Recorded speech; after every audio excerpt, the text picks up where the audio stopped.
জিনিস। প্রথম জয় পেলেন কত দরকার ছিল দলের জন্য? প্রথম জয় পেয়েছি, অবশ্যই এটা ভালো লাগার একটাই যে ট্রাই করছি টিম ওয়াইজ, যেহেতু team game cricket, team wise খেলতে পারছি। ব্যাটিং যেমন আমাদের যে ফার্স্ট ওভারে উইকেট ফল করার পর ওসমান, তারপর আমাদের ক্লার্ক যেভাবে ব্যাটিং স্টার্ট করছে, আসলে একটা ভালো টোটাল স্কোর দিছে বিদায় আমরা এই ম্যাচটা উইন করতে পারছি। আর মানে দলটা তো মানে একটা দল তো বুঝতেই পারে কম্বিনেশনটা জেল করতে সময় লাগে। আপনি মনে হচ্ছে যে 2-3 ম্যাচ হয়ে গেলে কিরকম কম্বিনেশনটা জেল হয়ে যাবে? অ্যাকচুয়ালি এখনও আবার যদি সত্যি কথা বলি যে হ্যাঁ, এখনও ফার্স্ট ম্যাচ হারার পর কিন্তু আমাদের সব টিমে এমনই মনে হয়, যেহেতু উইনিং মুভমেন্ট সবসময় টিমের জন্য বেটার একটা মুভমেন্ট ক্রিয়েট করে। সো আজকের ম্যাচ জেতার পর যেহেতু আমরা ম্যাচ জিতছি আজকে, সো নেক্সট ম্যাচ অবশ্যই এই ইউনিটিটা, তারপর টিম এফোর্ট যদি ঠিকঠাক থাকে, ইনশাল্লাহ জেলটাও ঠিক হয়ে যাবে। আর আফ্রিদি আসলে রোলটা কি আপনার মনে হয়? What does he bring? Afridi আসলে অ্যাকচুয়ালি ও তো একজন মেন্টর আমাদের টিমে। সো যেহেতু অনেক এক্সপিরিয়েন্স, সবগুলো ফ্র্যাঞ্চাইজি লিগ খেলছে, ওয়ার্ল্ড ক্রিকেটে কিন্তু অনেক দিন ক্রিকেট খেলছে। সো ও as a team, as a mentor হিসাবে যতটুকু আমাদেরকে ইনফরমেশন শেয়ার করা, ততটুকু আমাদেরকে ইনফরমেশন বেটার ক্রিকেট খেলার জন্য শেয়ার করতেছে। সানি ভাই, মানে টুর্নামেন্টের একদম আর্লি স্টেজে এরকম একটা বড় জয় পাইলে সেটা কি মানে পরের ধাপের জন্য আপনাদেরকে ইন্সপায়ার করবে? অফকোর্স এটা সবসময় যে উইনিং মোমেন্ট তো উইনিং মোমেন্টই। সো ম্যাচ উইন করলে সবসময় টিমের মোরালি, তারপর যদি কনফিডেন্স লেভেল, ইউনিটি বলেন, সব কিছু ঠিকঠাক থাকে। সো ফার্স্ট ম্যাচ যেহেতু হেরে গেছি, সো আজকের ম্যাচটা আমাদের জন্য ইম্পর্টেন্ট ছিল যে উইন করাটা।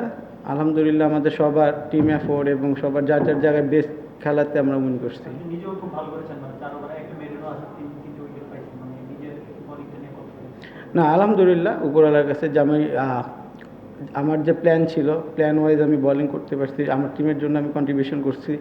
সো এটার জন্য অফকোর্স যে আলহামদুলিল্লাহ উপরওয়ালার কাছে যে আমি আমার টিমের জন্য যতটুকু করার আমার সাইড থেকে আমার বেস্টটা, আমার মনে হয় যে আমি আমার বেস্টটা দিচ্ছি, এর জন্য হয়তো ভালো করতে পারছি।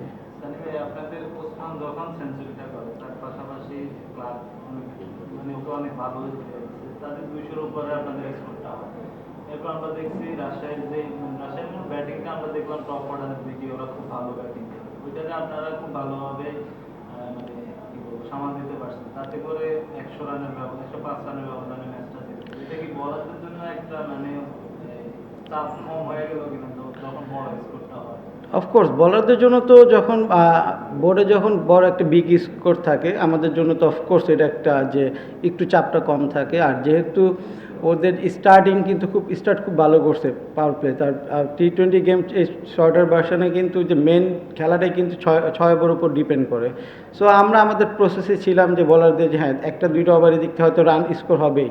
সো প্যানিক যাতে না হই, কারণ 200 রান কিন্তু প্রতি ওভারে ওদেরকে অলমোস্ট 12-এর মতো রান দরকার ছিল।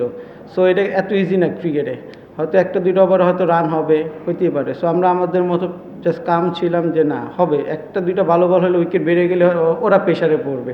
সো আমাদের সাইড থেকে আমাদের বেস্টটা ট্রাই করছি।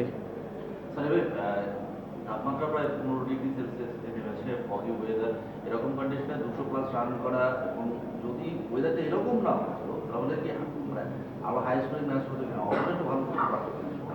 ওয়েদার তো একটু ফগি ওয়েদার একটু তো এটা ছিলই, আমাদের কষ্ট হচ্ছিলো কারণ আমরা ইউজ টু না সত্যি বলতে এরকম ওয়েদারে খেলে।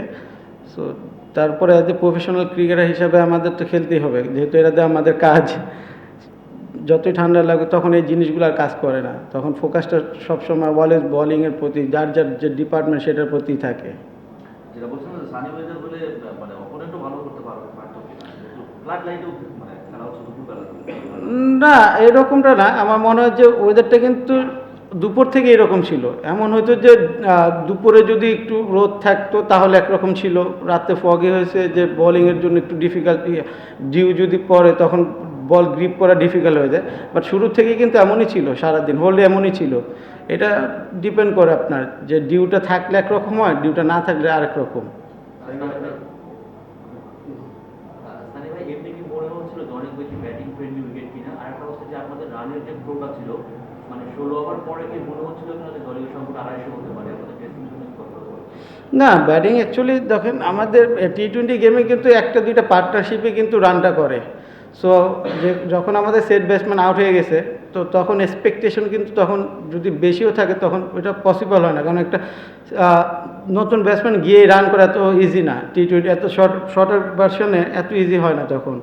আমাদের মেন কাজটাই করে দিয়েছে ওই যে উপরে যারা ব্যাটিং করে ওসমান, ক্লার্ক, অরাকর, মিথুন। সো পরের ব্যাটসম্যানগুলোতে এই চাপ প্রেশারটা ছিল না। হায়দার আলী খুব অল্প রান করছে, বাট ওই সময় যেটা দরকার ছিল যে বল টু বল রান করা, সো প্রসেস অনুযায়ী ব্যাটিং করাতে হয়তো আমরা 219 করছি।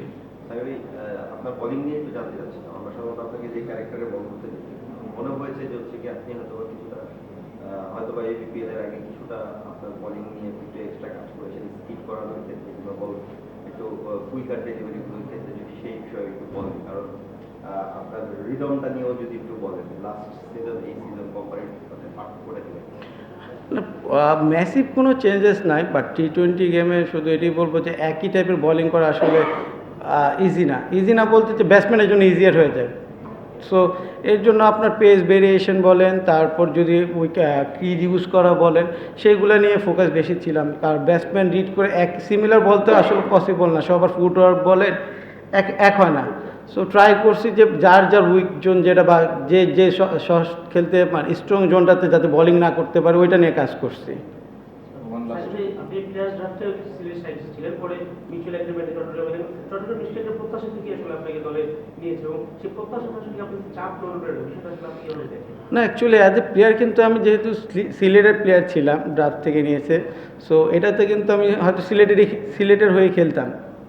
সো এটা নিয়ে আমার কোনো প্রেশার ছিল না, বিকজ এটা তো আমার কোনো অ্যাজ এ প্লেয়ার হিসেবে কোনো মানে এখানে কোনো কাজ ছিল না, যেহেতু আমাদের টর্নেডো হচ্ছে একটা এক্সপেকটেশন থেকে আসলে আপনাকে নিচ্ছে যে এটা যে তাদের কোনো একটা রোল প্লে করবে তাদের দলের হয়ে, সেই জিনিসটা আসলে হয়তো আমি চিটাগাংয়ে কিন্তু প্রথম 2 বছর কিন্তু এই টিমে খেলেছি, প্রথম BPL-এ, তো তাদের আমার কাছে হয়তো এক্সপেকটেশন অনেক বেশি ছিল, তাদের হয়তো ছিল, বাট আমার অ্যাজ এ প্লেয়ার আমার তো কাজ হবে সবসময় পারফর্ম করাই, যে টিমে খেলি না কেন আমার বেস্টটা দেওয়া। সো আমি আমার বেস্টটা দিয়েছি, ইনশাল্লাহ আল্লাহ হয়তো আমাকে সাপোর্ট করছে, বা আল্লাহর উসিলায় সব কিছু হয়েছে আমার। Thank you.